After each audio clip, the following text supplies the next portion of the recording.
morning and welcome to this press conference on the Trade and Technology Council. We are very honored to welcome for the United States side Secretary of State Antony Blinken, Secretary of Commerce Gina Raimondo, and US Trade Representative Katrin Tai, and for the EU side Executive Vice President Margrethe Vestager and Executive Vice President Valdis Dombrovskis.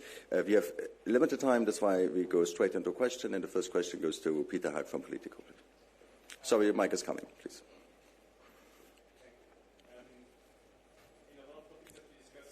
For example, on green technology, on microchips, there's of course the Chinese elephant in the room. Is there at the moment a transatlantic position with regards to China, and do you expect it to change after the November elections or even the European Parliament elections in June? Thanks. Well, there's only an elephant in the room if I have knitted it. So no, we can actually talk with one another about the things that occupy us. And what has been really important is some of the things that we have learned from our US counterparts to put in motion what we think about when it comes to economic security. We've had discussions about export controls.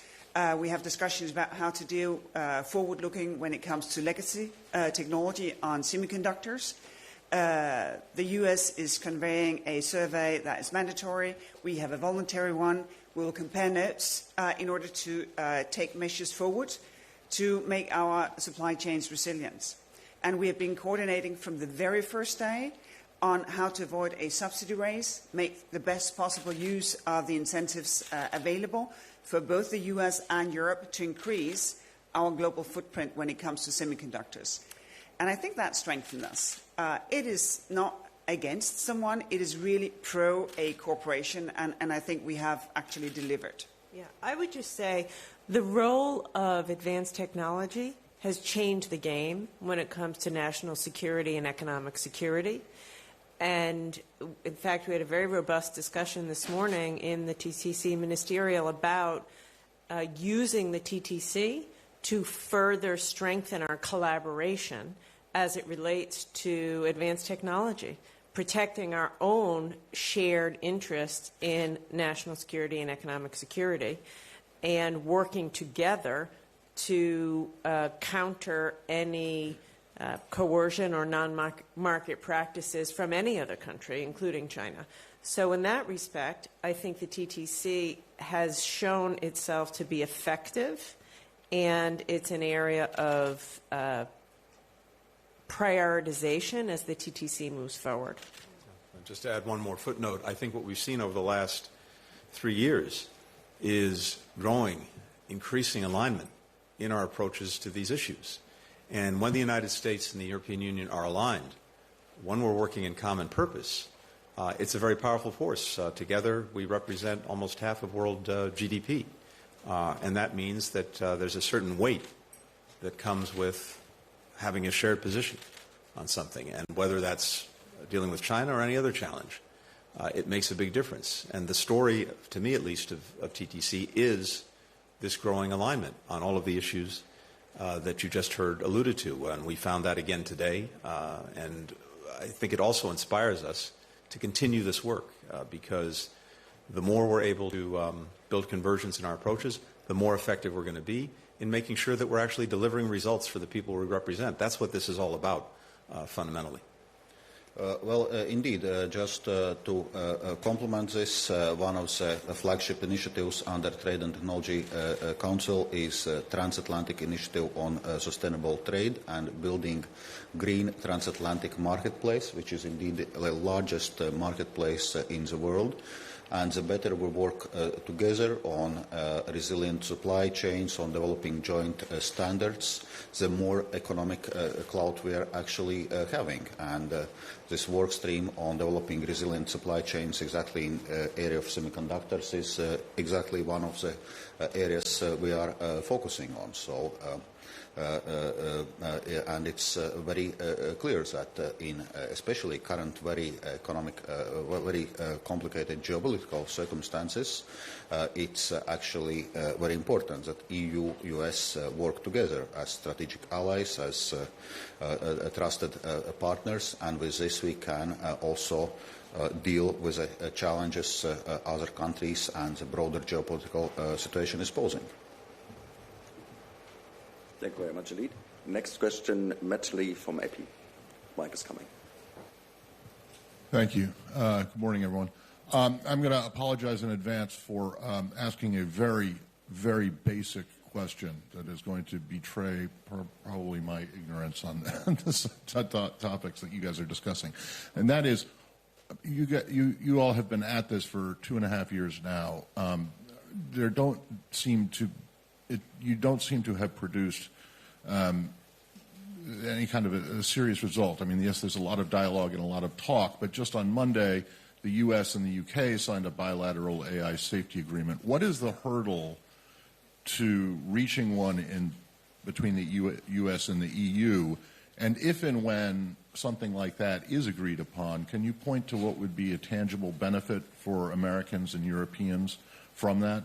And then, Secretary Blinken, I have to ask you about just briefly on Gaza, and that is whether or not the steps that Prime Minister Netanyahu's office announced earlier today, opening new border crossings, are enough to meet the demands that the demands that you've put on the government to improve conditions, and do you still need to see, or do you still need to see more, at least in terms of protection of civilians and aid workers? Thank you. I would say if you look at where the U.S. and the EU were 3 years ago with respect to our collaboration on issues of technology and trade, it's nearly night and day from when the Biden administration began until today. And the TTC has played a core role in that, in the way that we have managed trade irritants. Let's remember when we started this administration, we had 232 steel and aluminum tariffs, and that issue has been resolved, among other issues. It resulted in the speed with which the U.S. and the Europeans got together after the war broke out to lead a coalition of 36 countries to level export controls against Russia was in large part due to the collaboration of the TTC. Yesterday, we announced the conclusion of our work as it relates to job training for tech workers because of AI. So I think at a high level, the TTC has been indeed very successful in bringing our partnership together. By the way, we share the largest and most sophisticated trade relationship in the world, and to have that strong collaboration underpinning that is vital. With respect to AI, I've traveled to this TTC with the new head of the U.S. AI Safety Institute. She's been on the job for 6 weeks, and she's here in Europe. We've already launched a dialogue with the EU AI office. So that is, again, a result of TTC, and we will continue. We will continue to do that work. So there's so much more to do. As I just said, technology and the use of emerging technology has changed the game totally in economic security and national security. AI is changing the game, again, for everything. And AI collaboration between their office and our Safety Institute is strong, will get stronger, all led by the TTC. Well, I love that kind of question because it allows me to talk for an hour and a half about all we have achieved. But inspired by Gina being so succinct, of course I will have to limit myself. One of the first things we did in the first TTC was to align on how we view artificial intelligence, to agree on an approach of being risk-based. So not to approach the technology as the technology as such, and since we got started, oh my God, it has developed. But to look at the use cases. Is it a risky use case or a non-risky use case? And I think that has shaped the approach from the very first day. We've had the AI roadmap that has been developed in order to put this understanding into something solid. And the most recent thing is the dialogue that we both think will lead to something much more tangible when it comes to the cooperation between the US Safety Institute and our AI office. And I think it's a great thing that we forged these collaborations, both with the UK and the US, eventually probably also us with the UK. What we are starting here is something that we consider to be somewhat broader in scope, because it is not just testing, it's also everything that comes with it. So benchmarks, methodologies, how to understand, interpret regulatory approaches in both jurisdictions. So we embody on something that is larger. And the second thing, which has a lot to do with artificial intelligence, is of course the work done on semiconductors. And here from the very first day, focusing on why did we have the shortage? From that, understanding, building an early warning system. We have used that when export control was levied against us, for instance, on germanium. And what was the second thing? Well, never mind. And now we have just renewed the working arrangements on semiconductors, and we are taking the next steps when it comes into legacy semiconductors, what they call essential chips, which will remain with us with the cutting edge for decades to come. So it's just to say that the results are tangible, and I think one of the good things for citizens is that where we in the beginning diverged on platform regulation, we are now in a much more collaborative manner. When it comes to AI, we have had an agreed approach from the very first day. And I think that the likelihood that that will produce artificial intelligence that you can trust is so much bigger. Because artificial intelligence holds immense promise if the negative sides can be controlled. And for me, an obvious negative side is sort of the existential threat for the individual as of today. If you're not allowed into university because of your color or your background, if you cannot get a mortgage because of AI not recognizing you, all of that we can deal with. And I think that has very tangible effect on everyday life. Matt, to your question on Gaza. We welcome the steps that have been announced by Israel, opening Erez as a new crossing point, having shipments go directly from the Ashdod port, maximizing the route from Jordan. These are positive developments, but the real test is results. And that's what we're looking to see in the coming days and in the coming weeks. Is the aid effectively reaching people who need it throughout Gaza? Are the bottlenecks and other delays at crossings being resolved? Do we have a much better system for deconfliction and coordination so that the humanitarian workers, the folks who are delivering the aid, can do it safely and securely? All of these things are critical, and that needs to, again, really be measured by the results.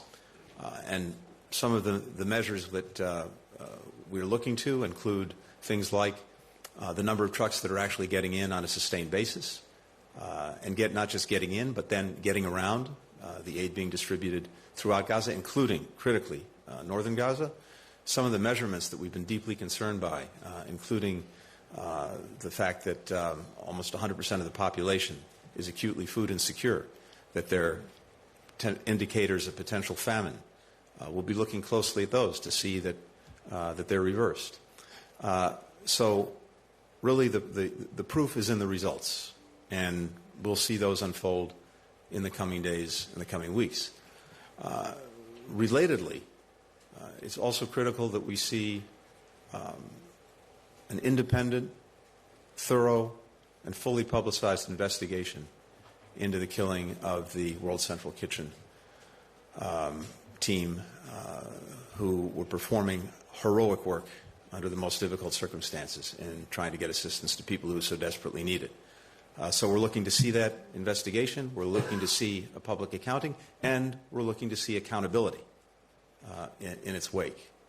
And this goes to a larger challenge that we've seen throughout, which is the horrific number of children women, men, innocent children, women and men, who've been killed through the course of military operations. We've talked about this many times, the unique challenge of dealing with an enemy that embeds itself with the civilian population, that hides behind them, underneath them, in tunnels, in mosques, in schools, apartment buildings. But Israel's obligation, its responsibility to maximize protection for civilians, to make that a priority, that too is a critical test. So what we're looking to see in the days and weeks ahead is prioritization, surging humanitarian assistance, sustaining it, getting it to the people who need it, making sure that those who are providing it are safe and secure, and maximizing every effort to protect civilians, those who are caught in this crossfire Hamas is making. We just can't have so many people caught in that crossfire, killed, injured, going forward. Thank you very much. I think we have time for one last question. Kim, please. Thank you. Kim McCrail from the Wall Street Journal. For Secretary Raimondo, I'm hoping to ask you specifically about semiconductor-related export controls. What more would you like to see from partners in Europe, from the European Union, individual European countries, when it comes to export controls related to semiconductors? Are you asking for anything in addition to what's been discussed so far? And can you speak to what led to the concern? What sorts of concerns led you to turn your focus to legacy chips in particular, as opposed to the focus on cutting-edge chips? And for Secretary Blinken, NATO foreign ministers talked this week about a proposal for a 5-year fund totaling about $100 billion to support Ukraine's military. What do you think of that plan? And in particular, what do you think about the idea of committing money over an extended period of time toward this? Thank you. So on semiconductors, as we all know, semiconductors underpin our entire economy, and that will be increasingly the case as we move into an age of artificial intelligence.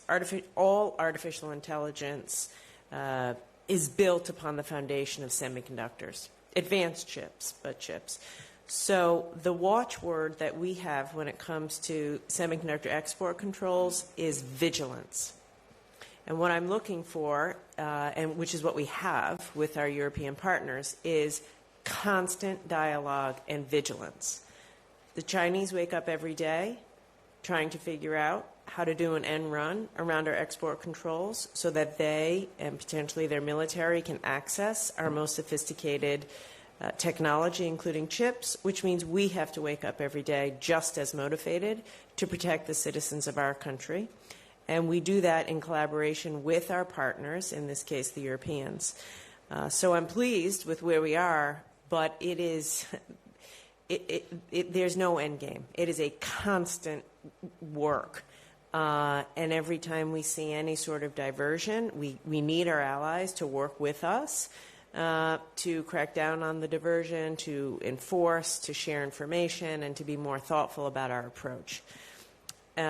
With respect to legacy chips, we know, China is extremely focused on these more mature chips. I should say, legacy is probably not great branding. I'm not sure that I would want to be known as a mature and a legacy. The truth of it is, these are, they're feature rich. They're like the workhorse semiconductor chips. They're in cars, this microphone, all of your household appliances, medical devices, every pacemaker, everything. That's the quote-unquote legacy chip. We know that based on China's own reporting, about 60% of all new quote-unquote legacy chips coming to the market in the next handful of years will be produced by China. And we know there's a massive subsidization of that industry on behalf of the Chinese government, which could lead to huge market distortion. And so that's why we're focused on it. And in this regard, too, this is another example, to your colleague's question, of TTT success. We in the United States at the Commerce Department launched a Defense Production Act survey, It's compulsory. We're trying to collect data in the market to find evidence of any kind of market distortion. And the Europeans have also launched their own version of a similar survey, and we plan to share that data. We talked about that this morning, and act together. So, and Tony said it beautifully, you know, we have half of the world's GDP between US and the EU. When we act together against any kind of market distortion, whether it's from China or anyone else, legacy chips or anything else, we're that much more effective. So that's why we're focused on it. And with regard to Ukraine, I think there are two things to focus on here. First is the urgent. And the urgent is making sure that Ukraine gets what it needs now to deal with the ongoing Russian aggression. And there we had a lot of focus during the NATO meetings over the last couple of days on the efforts that we're all engaged in to make sure that that happens, that they have the munitions, that they have the artillery, that they have the air defense systems they need, as well as the funding that goes with that. For the United States, that means the urgent necessity of passing the President's supplementary budget request. This is the most urgent thing that we can do. And it bears repeating. It's profoundly in the U.S. national interest to do it, because even as there's an aggression against Ukraine and against its people, there's also an aggression against the basic principles that underlie the international system and that help promote peace and stability around the world. Principles like you can't simply go in and redraw the borders of your neighboring country by force or take it over or try to dictate its future, because if we let that go unchecked, then it's going to be open season for would-be aggressors anywhere around the world, and that's going to be bad for the United States.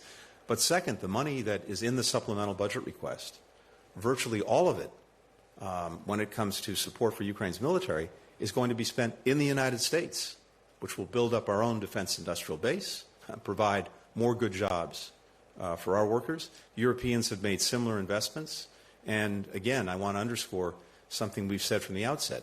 When it comes to burden sharing, something that has long been discussed and debated in various challenges around the world, when it comes to Ukraine, this is probably the best example of burden sharing that we've seen. For everything the United States has done, and it's been significant, our partners in Europe and beyond have done even more in terms of military support, economic support, humanitarian assistance, caring for refugees, you name it.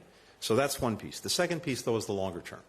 And here the question is, how can we make sure that Ukraine is able to develop over the coming years a military that can be an effective deterrent against future aggression and can defend Ukraine if that aggression comes nonetheless? And as well, how can we make sure that Ukraine stands strong economically with more private sector investment going in, and democratically as it moves towards the EU and undertakes the necessary reforms? For the military piece, we have 30 countries now that are negotiating or have already negotiated bilateral agreements with Ukraine to help them build this future force. Some of those will come with some funding.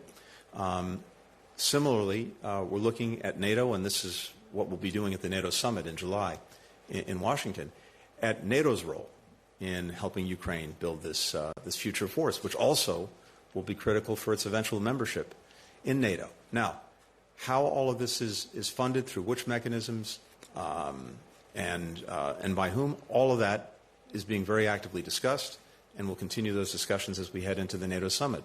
But the bottom line is, yes, it's good to have a sustained source of funding, and when divided among so many countries, over time, it's significantly less than the monies that we've had to put in on an emergency basis these past 2 years. And it will get Ukraine to a point in the coming years where it will stand strongly on its own 2 feet, militarily, economically, democratically. That's the goal. That's the best possible answer to Putin's aggression. Thank you very much indeed. This concludes our press conference. Thank you very much for coming. Have a nice day.